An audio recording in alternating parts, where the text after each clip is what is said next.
Hi, thank you all for joining us today. My name is Maria Pena, and I'm the Director of Membership for the Golden Crown Literary Society.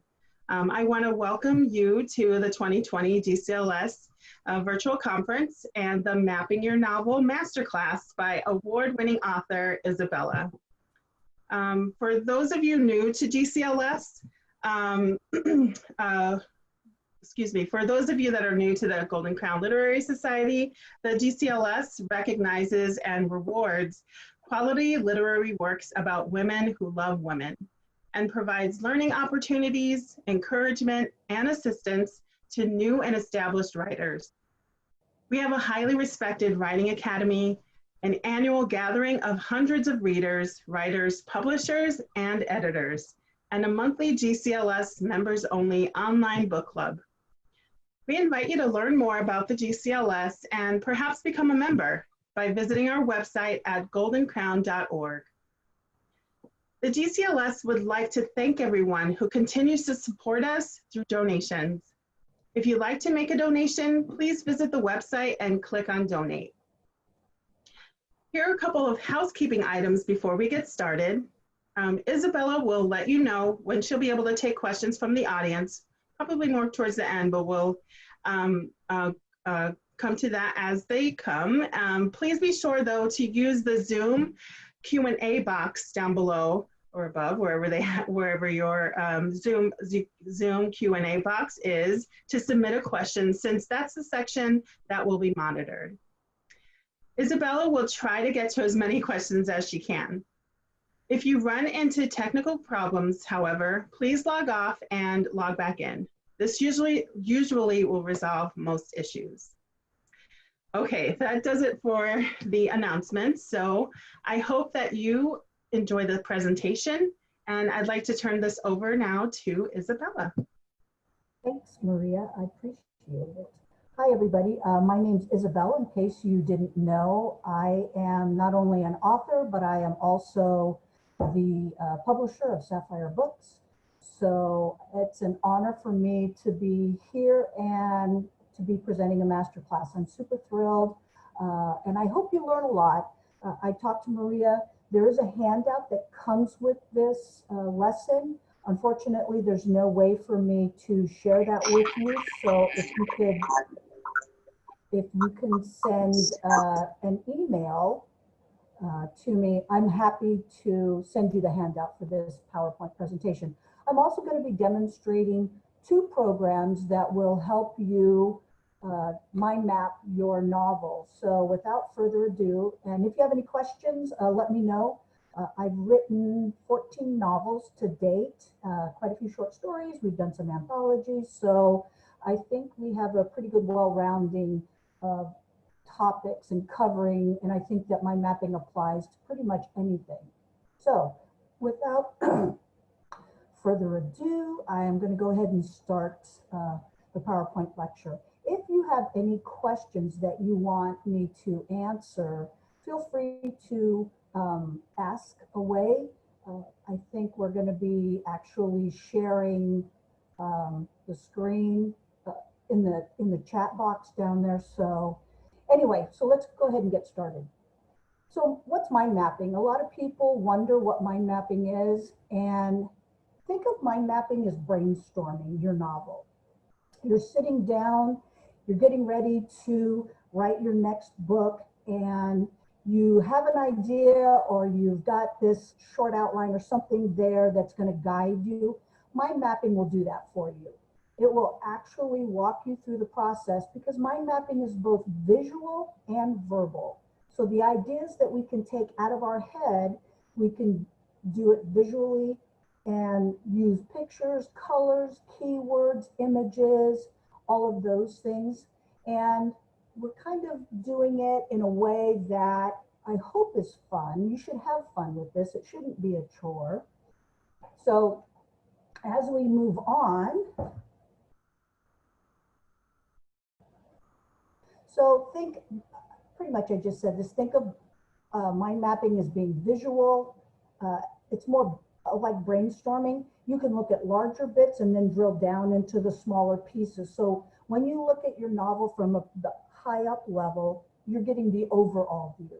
But as we start to drill down, and for those of you who have written novels, you know that there are story arcs, there are character arcs, there are things that should be in your novel. You know, if we're looking at paragraph structure, you want a feel sense and a thematic sentence in there. So you've got the sentence, you've got the feelings, and then you've got thematics. And one of those things that we can do is break it out by using mind mapping. So we're going to take the visual or the verbal and translate it into visual. And again, as I said here, I already said all these things, but we can do this in ways that hopefully will make you fun. In fact, I'm going to show you some examples of my own mind maps that will hopefully spur you to do your own mind maps. It really doesn't have to be hard, and it's not. I want you to be really open to this. So this is the tree concept, and it's at the 5,000 foot level. So what does this mean? Well, I want you to think of your novel as the base of the tree, and each branch can be something different. It can be a character, it can be scenes, it can be metaphors. So as I go through this, you'll notice that what I'm doing is I'm putting characters in here. The tips are story beats, so that you're constructing your novel looking, and you've got a pattern, you've got a process. Now this is really overarching, it's huge. It's not meant to drill down yet. That we're going to do later. But what we're doing is when we build our characters and we build the branches, each character has its own branch, and of those branches, there are certain things that are going to go on those limbs. Okay, so as we go through, you'll notice I've got external conflict for character one. What's their motivation? What's their conflict? What's their internal conflict? What's keeping them, holding them back? We want to know what the character needs. What are their wants? What are their needs? Remember, wants and needs are two different things. We use our opening here at the very first branch, and then I've got my ending. So as I start to transfer all of those characters, so I've set up one, I can do this for all the other characters. Do you need to just have those 3 or 4 things? No, you can put whatever you want in here. So it's really getting you to build the story. Think of a family tree and how everything spurs off an initial set of parents. And that's how we build it. When we look at the backstory, I always say put the backstory down there. That's where the backstory lives, so that you can start to put in your backstory. Now, I haven't built this out because everybody's backstory is different. And this is what you thread in through your novel. So you've already thought about what the backstory is. You've already thought about what it is that is driving these characters. The other piece or backstory could be former novels. So you've got some backstory from former novels coming in here. Remember that the idea is this tree needs to stand by itself. And the only way the novel can stand by itself if it has a solid backstory root system, if you're writing series. Does that make sense? I can't see questions, so I'm just going to move ahead. So here's the 5 elements of a story. So if you take this, and this is in it is in the handout actually that you can email me for. These are the things, the 5 elements of a story. Do you need all of this to set up your mind mapping? No. Mind mapping should be fun. It's throwing ideas on paper. It's clustering them, putting them together, and making sure that you've got the things that are going to make the story, that drive the story forward, that drive the characters forward, their scenes, their motivations, their verbs. If you haven't taken my Power Up Your Writing class, you'll know in my Power Up Your Writing class, we talk about using verbs and actions to define a story. One single word. And so that's kind of what we want to think about here.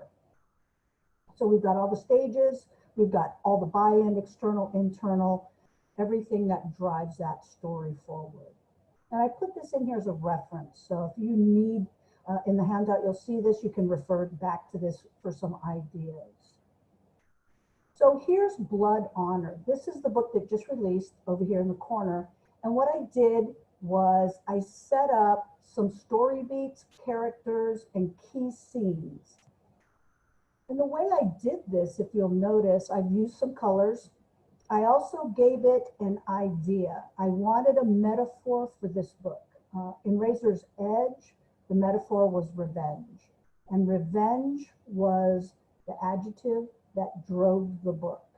Off of revenge, I was able to label each chapter a synonym of revenge and use that to drive the chapters and the paragraphs. And in this case, I put Warrior's Path. So I wanted to look at this in the terms of and Luce is the warrior. What's the warrior's path?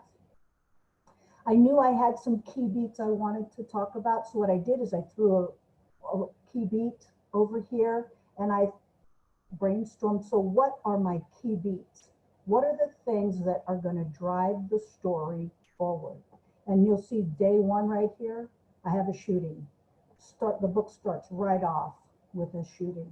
So that's a key beat. That's hopefully engages the reader and wants them to read more. So I know that I want to be looking at my key beats. Some other key beats. The hospital scenes are key. We have day one.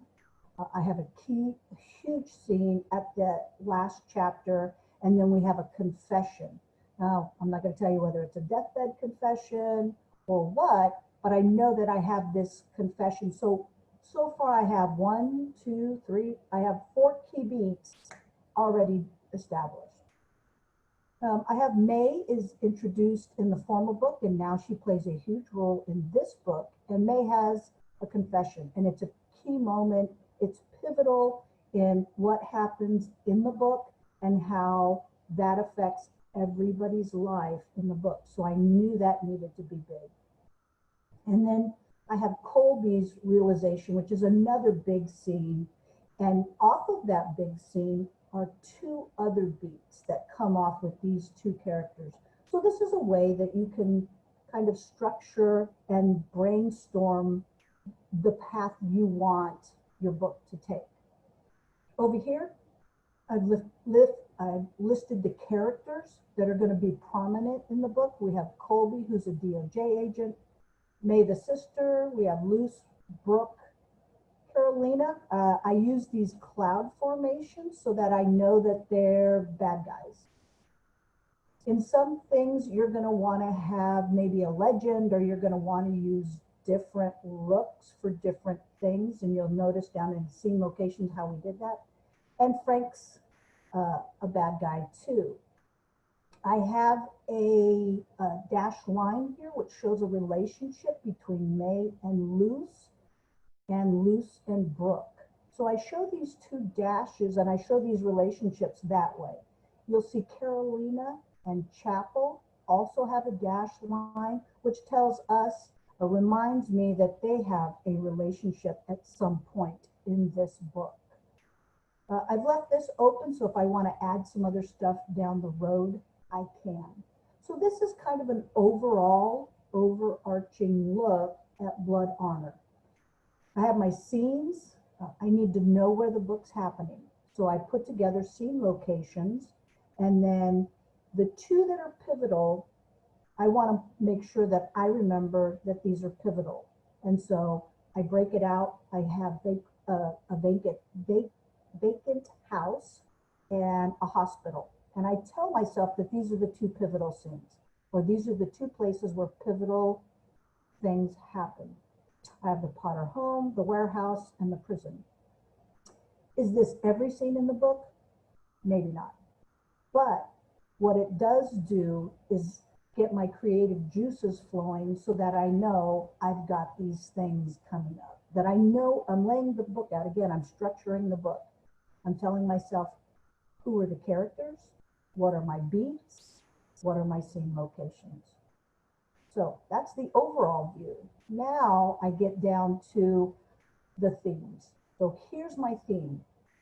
I have 3 major themes working in this book: murder, revenge, and honor. So I associate characters with all of those pieces of the themes. So I use a heart for love because there is romance in this, and it's between Brooke and Luce, and I have a little Venn diagram there overlapping, and they're in pink. Honor, because honor plays so much a part of this whole series. The familial honor, I have May, Luce, and Sammy, because the other characters, with the exception of Brooke, have no honor. So I want to remember that honor is a pivotal piece in this book. And who does it relate to? Family plays a role. So we have Brooke and Luce. Again, we have this dash line. Then we have May. And then you'll notice I have a dash line to Frank, the bad guy, because he and May are connected. And I want to make sure I remember that they're connected, because that's playing a pivotal role in May's confession when we go back and look at that beat, that scene beat. We have the theme of revenge in here. And so who's part of that revenge circle? We know for sure Frank, Luce, and Carolina are, but then I've thrown in someone else. I haven't put down a name, but I know who it is, by the way. But I know that there's going to be a twist in here. Because this is a mystery, I want to make sure that I've covered all of my bases. And then up here I have murder, because there's murder and mayhem in this book. And I haven't decided who is the murder, who gets murdered, and who's the murderer. So we know Petrov is dead, and the reason I have, this is supposed to be crossbones, skull and crossbones, by the way, to signify death. I guess I could have put like a tombstone or something, but I put skull and crossbones. And you'll notice that they're all the bad guys. These are all the bad guys. So what I've done again is I'm trying to keep this consistent theme of heart for love, bad guys with clouds, excuse me. And then we have Luce over here is just a regular circle. So I'm trying to figure, I'm trying to lay all this out in broad terms so that you can see, or I can see, excuse me, and remember what's going on. Sorry, I had to take a drink of water. So this is the themes for Blood Honor, and I even drilled down further. So here's Brooke. Brooke is a major character in the book, and I want to know what her motivation is in this book. Every character I do this for. There's stakes, there's wants, there's needs. We need to know what those are. And so I brainstorm them. What is it Brooke wants? Well, she wants to protect Luce. She loves Luce. She already has her. So I put Luce up there with the heart. There's a little arrow through it. But in this book, Brooke wants to get married and she wants a baby. These are internal conflicts for her, and these are stakes in this book. So her motivation of marriage and wanting a baby are driving her as she moves through the book. Is she going to ditch her career? Was a question I had to ask myself. Is she still going to stay in her career? And then, of course, she is a mediator between May and Luce. So we see Brooke's motivation, and I've laid it out. Now, can I add to this? Absolutely. And when you're doing brainstorming, it's not like it's set in stone.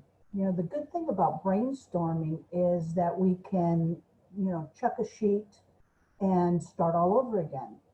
We can go in and flesh out an idea. If it doesn't work, the best time to do it, to find out, is to put it on paper. So we are using paper, and we're using the tactile function of sitting down, putting a pen in our hand or a series of pens, and you can use highlighters, colored pencils, markers, you can draw flowers on there or paste images or any of those things if it helps get your creative juices flowing.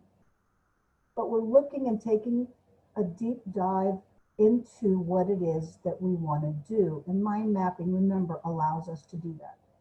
if you've ever worked in coding, you know pseudocoding and decision trees and things like that are used a lot. So mind mapping allows us, if you wanted to use decision trees, you could do that if you used pseudocoding before. So I'm sure you've all done some kind of program or flow chart where it says, you know, are you happy? And you say yes. You know, yes is one way, no's the other way. And then, you know, yes goes, oh, continue what you're doing. No, change your, you know, attitude, or change your location, or change your environment. So we've got these flow charts which allow us. And so this is kind of the same way. I want you to think of that as being a little more creative, let's be honest. The flow chart, if we could just lay a book out according to a flow chart, that would be almost too easy. So this is looking at Brooke's characters. So here is a set of what I did for a mind map of Luce, and I was gonna fix this, but I apologize. What I did is I laid out Luce's stakes. So here's Luce, and you can do this mind map. Actually, this is out of Word. So if you have Word or Open Office, you usually have some type of diagramming or draw function in those programs. And so you can get access and do this. And that's what this is. This is an actual Word document that I put together so that I could sit down now and flesh Luce out much more. Because I want to, and the other thing that this does, I keep all of my mind maps. The other thing that this does is allows me to go back into a mind map from another book and look at what I did there. What were the stakes at that time? And has Luce grown beyond that? Have I put that person or that character in a different place from the original mind map to now? Are the stakes, am I still working the same old trope? I want to be looking at my tropes. I want to be looking to see, do I still have her struggling with, you know, intimacy issues? Gosh, I hope not. I hope we've grown beyond that. But sometimes, you know, that's an issue that continues as a theme that continues through the book. So as we go on, you'll notice that I've laid out weapons. I'm telling where does the story take place, who's involved, what are her strengths. And as I go through, I start to lay out all of these bubbles. And I'm looking for particular things to make sure that I've covered my bases. I've got Luce's family, her grandfather, her father, her sister. Her grandfather and father are both dead, but they still play a piece in this book. So I've added them there. We have enemies, Carolina and Frank. I used a different color. You can change your colors, you can change your fonts in Word. So this becomes a lot easier to do. I've got Luce in the center, and then I'm laying out her strengths and her weaknesses. Why do we need to know those? Because they're going to be parts of who she is as a character. We also know that in this book, when I map out Carolina's character, she has her strengths and weaknesses. And one of the things that Carolina does is she reads people and she's very manipulative and she knows how to exploit their weaknesses. And so by defining what those weaknesses are, we also give a path for Carolina to work at Luce. And we've identified as Brooke as a weakness. Now, why would I identify Brooke as a weakness? Because Brooke is obviously Luce's lover. And if you've read back the prior books, you'll know that Brooke plays a really important role in book 3, and that role drastically changes in this book, and she becomes a bit of a liability. And so we worry that Brooke is going to be Luce's liability. So we want to make sure that, we recognize that Brooke could be a weakness. There would be other weaknesses here that you would go ahead and fill in, and then you would look at the strengths. And again, oftentimes I'm going to take my mind mapping charts from each book, and I'm going to set them next to each other, and I'm going to look to see if I've got any growth in there. I try to be consistent in my use of charts, and I try to be consistent in particular this chart.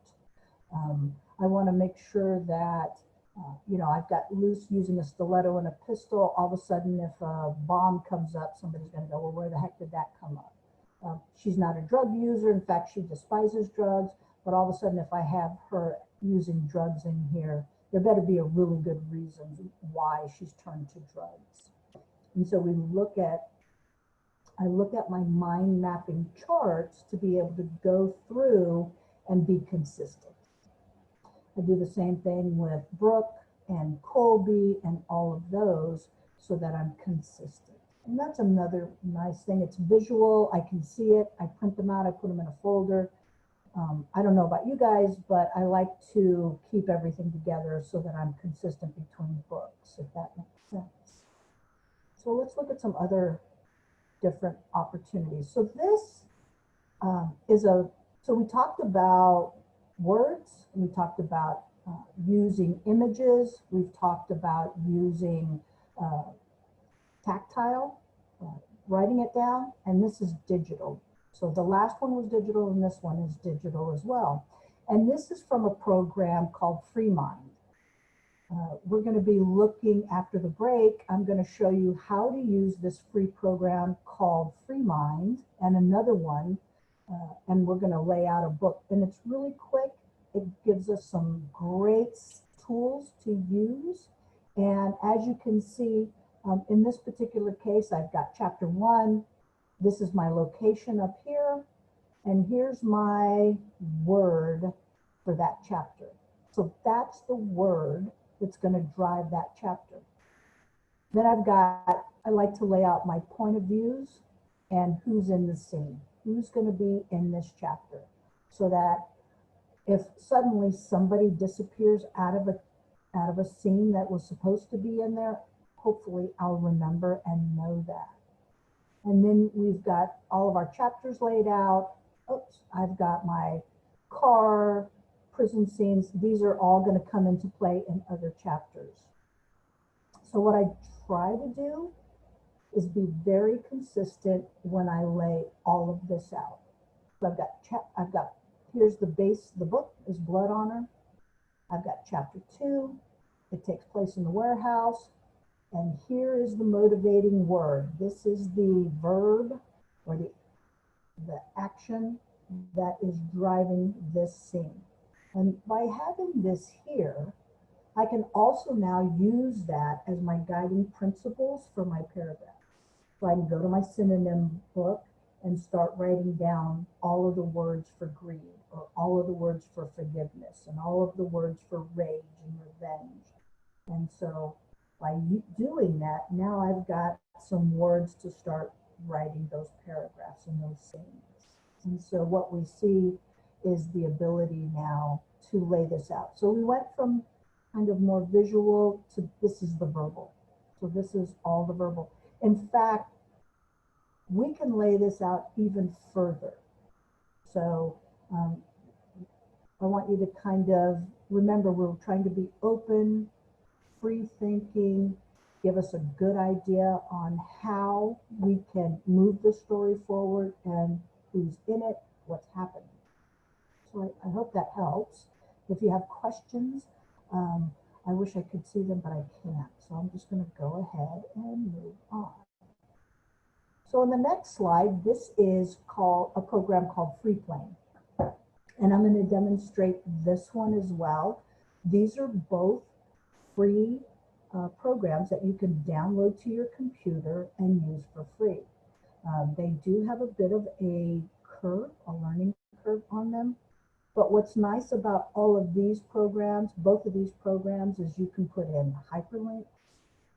You can put in images, you can put in notes. If you want to put in a note for idea one or chapter one.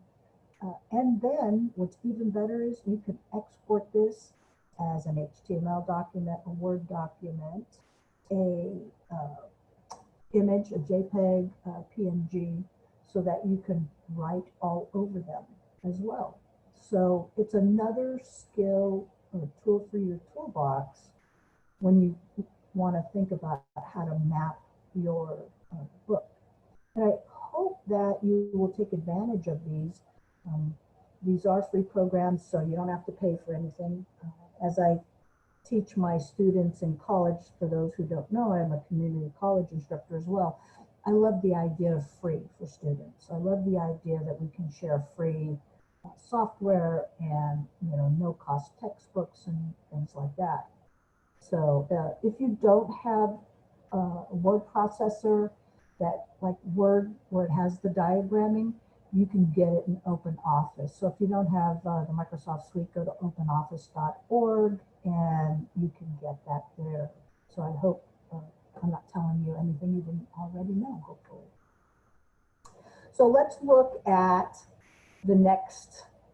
Here's another way to look at your story. Again, all of these things kind of have one thing in common. We've got the central idea, and then we break off from that central idea and build it out, whether it's a tree, whether it's diagramming, lines, circles, bubbles.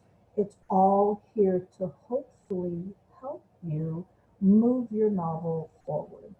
Remember, there's no right or wrong way to do any of this, but what you're doing is trying to figure out what your internal conflict, external conflict, what are the motivating forces, what's driving the novel, and it's a jumping off point, hopefully, that you can go back and refer to. Hopefully these kinds of things will spur ideas for you to think about. Oh, I didn't think about this, or you're thinking about something as innocuous or inconsequential as a gun. What kind of gun would someone carry? Are they going to carry a revolver? Or are they going to carry an automatic? Are they going to carry, are they against guns and they just carry knives? And if so, what kind of knife? And is it hidden? If it is, so those hopefully are things that will make you think about your characters and start from the bird's eye view and drill all the way down to those kinds of things. All right, so moving on, I want to share with you what a different type of mind map could look like. So now we're going to go to the verbal side. And I want you to think about, we're looking at, this is romance. So thinking about romance, what kind of romance are you going to write? You're going to write a best friend. On this left-hand side, I have my characters. So I'm brainstorming characters. I'm going to put all of my one character. I'm going to put my options on the left-hand side. Is it a good girl? Is it a bad girl? Is it a warrior, lady killer, a rogue, a hopeless romantic?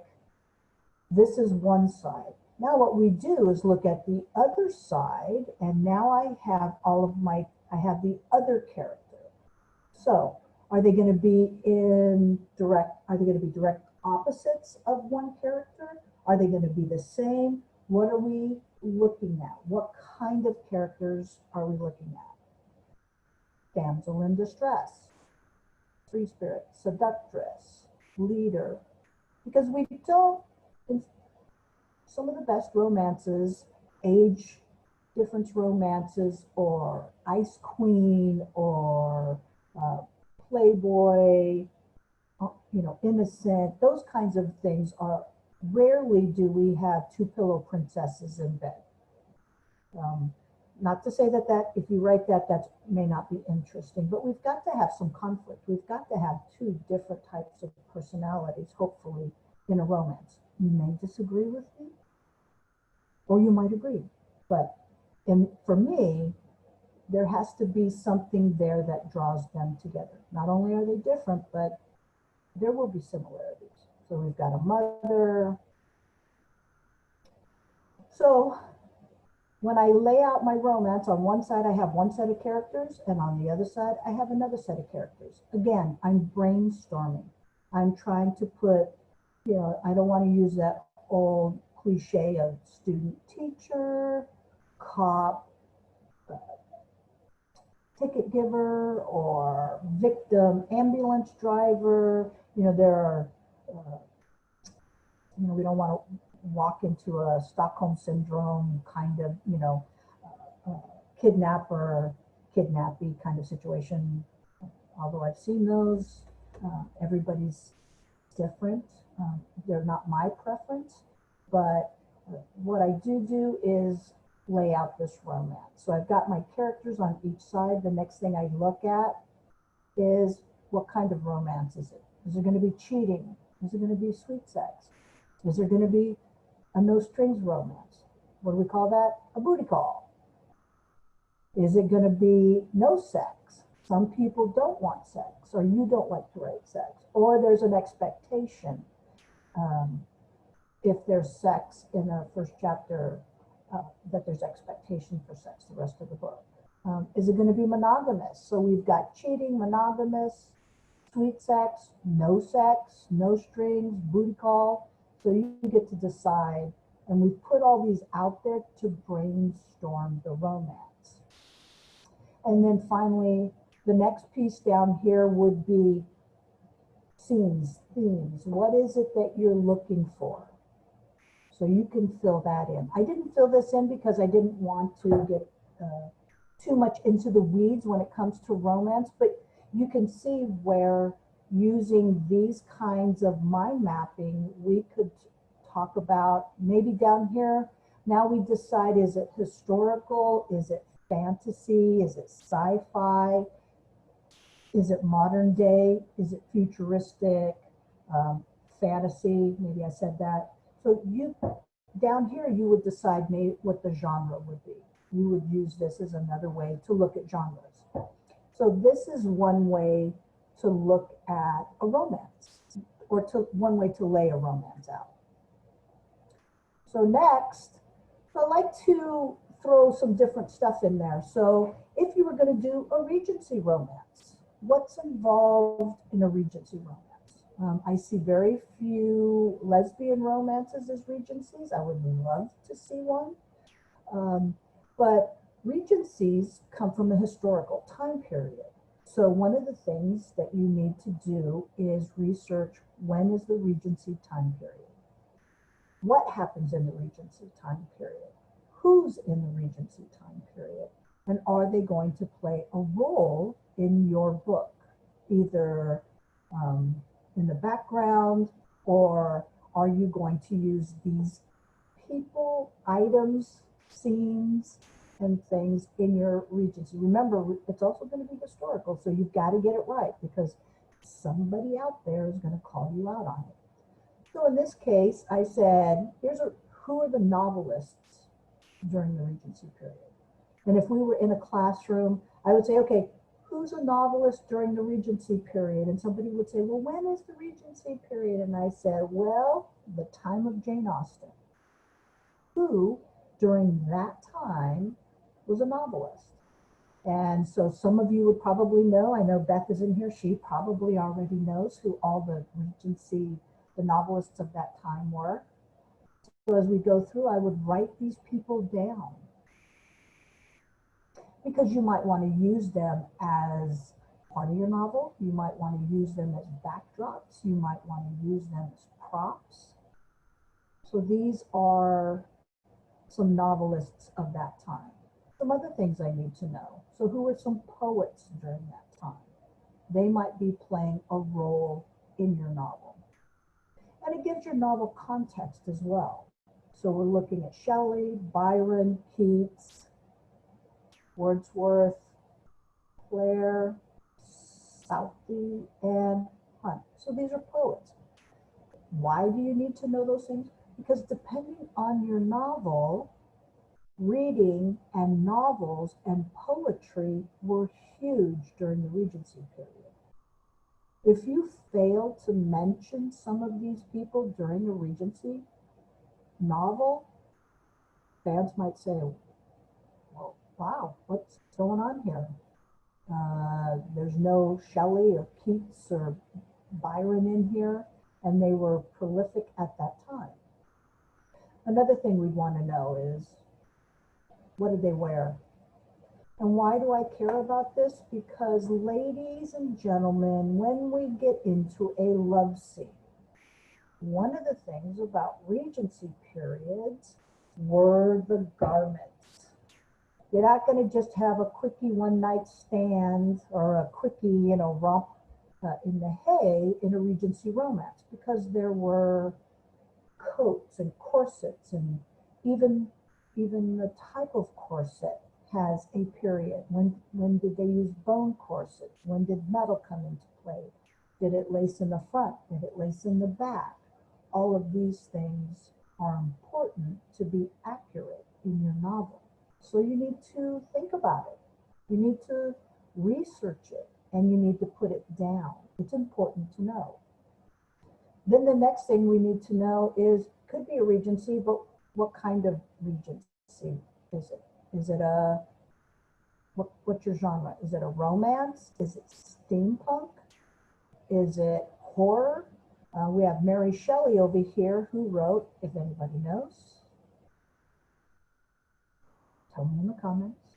I'm not going to spoil it. So these are all things that you would lay out if you're going to be doing some mind mapping for a Regency novel, or AKA brainstorming. These are all going to play a role in your Regency romance. In the same way, if you were going to be writing a Western, in the same way, if you were going to be writing a novel, a historical novel based in England in the 16th century, you need to brainstorm what are those pieces that you need to know. What's going to be playing a role during that time. So I hope that's making sense. Next, I want to show you probably, let me go back. Here's a steampunk Victorian mind map, and what we've done is put everything under the sun that we would want in a steampunk novel. Now, remember, steampunk really incorporates a lot of Victorian culture, dress, language, as well as modern things. So I'm trying to think of the word. It's a collection between future and past. You'll notice that we've got Jack the Ripper in here. We've got automation. We have dirigibles are part of steampunk. The clothes, pulleys, cranes, chemicals, guns, all of those things. So this is a huge steampunk Victorian mind mapping. You'll see gentlemen's clubs. This is from another author who put this together, E.A. Devereaux, who does a great job of literally putting everything out in there. Here is, whoops. Oh, I guess I didn't put the other, oh gosh, I thought I put the other mind map in here for sci-fi fiction. I'll pull that up so that you can see it. It's a really great mind map because it is so encompassing that it will it'll literally blow your mind. Because when you start thinking about science fiction, again, we have to say, are we looking at a time period? Are we looking at a planet? Are we looking at language? What are all of the pieces that when you go to put together your novel, what is it you're going to put in there? And that's where mind mapping really helps you to figure out what works. So I'm going to pull this one up so that you can see it. Let me share my screen. Hi everybody. I'm going to change my screen share. So here is a thriller. Here's science fiction mind map. Can everybody see that? Can somebody let me know if you can see that? Yes, we can see it. Okay, great. Thank you. So here's science fiction. Look how large this science fiction mind map is. It's huge. And it covers everything from aliens and alien disasters to immortality to anarchy. Everything that you can think of went into this mind map. And what you would do is you would actually go in and start to pick pieces that you would use. So what you've done is put together a comprehensive science fiction mind map. Here's a romance mind map, a larger romance. You'll notice that we've got the hero, the heroine. This is more for obviously heterosexuals, but we've got bi, work, beauty, gay, fantasy, writer. We've got occupations, we have marriage. It's cleaned out. So this is an extensive mind map. Yours may not get this extensive, but it's one of those things where you could use this mind map over and over and over to generate ideas. We've got lesbian here, time travel, devotion, crushes, sisters, kiss and tell. So as you can see, your mind maps can either be really small or very detailed. As we go through, let me go back one more. Here's the steampunk. And then this is thriller. Look how large this mind map is. And it literally takes everything in. And let's see if I can explode it for you.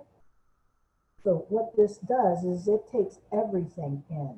So we've got psychological, we've got chases, we've got everything you could possibly think of in a thriller mind map. Because the idea is to throw everything possible out there if you're fleshing out a new idea. And these kinds of mind maps, it's to put everything in there. Who's in it? What is it? Red herrings, communism, history, kidnapping, everything possible. And this mind map now allows you to travel and to use different things. You could take out your pen and circle everything and figure out, oh, I want it to have this, and I want it to have that, and I want it to have this. So that gives you the ability to really be as thorough as possible. You would keep it as a reference device, as a reference piece, and then maybe go back and do something else. You know, maybe you're going to do politics and tyranny, and you've got a detective. So you can see how a well thought out mind map might work much better for you. So these are some examples. I hope that helps. I think, Maria, we're getting pretty close to a break. Yes, we have just a couple of minutes left. Yeah, let me answer. Are you ready for a break now? No, let me go ahead and answer Elaine's question. Great. Says, for those crazy mind maps, does all that stuff end up in the novel, or is it just part of the brainstorming? And do the colors mean anything? How do you find something in the map? Yeah, so here's the bigger thing with these big giant mind maps, they can be pretty overwhelming. And so one of the things, if you'll notice my earlier mind maps, I tried to color coordinate scenes, I tried to color coordinate characters, I tried to color coordinate beats, so that I was looking specifically just at my novel. This mind map, for example, Thriller, has everything in it. So what you would do is actually start to go through and follow. So if we looked at fighters or fights, you know, they have gun, knife, fist, sword. So you would start to pick pieces apart. The colors really don't mean anything in particular unless they're coordinated, like you have chase here, running, car, helicopter, or the psychological, and then you would go through and pick something through that. Is it, you know, is it psychologically, does a person suffer from insomnia? Are they OCD? This kind of a mind map is basically putting every possible scenario on there, because it's probably something you're going to use over and over again. If you are a psychological thriller writer, this is probably something that you would go ahead and use. Does somebody else have a question? So I hope that answers your question, Elaine. If it didn't, let me know. I'm happy to show you some other stuff. So as we look at, I think I answered your question. So if we were to look at other mind maps, then you would see that some of them aren't as extensive. And your mind map is your mind map. You can put whatever you want in your mind map. It doesn't have to be this extensive. This is kind of a mind map that just covers that particular topic. You'll notice steampunk was one that covered just steampunk, that era. Regency just covered Regency.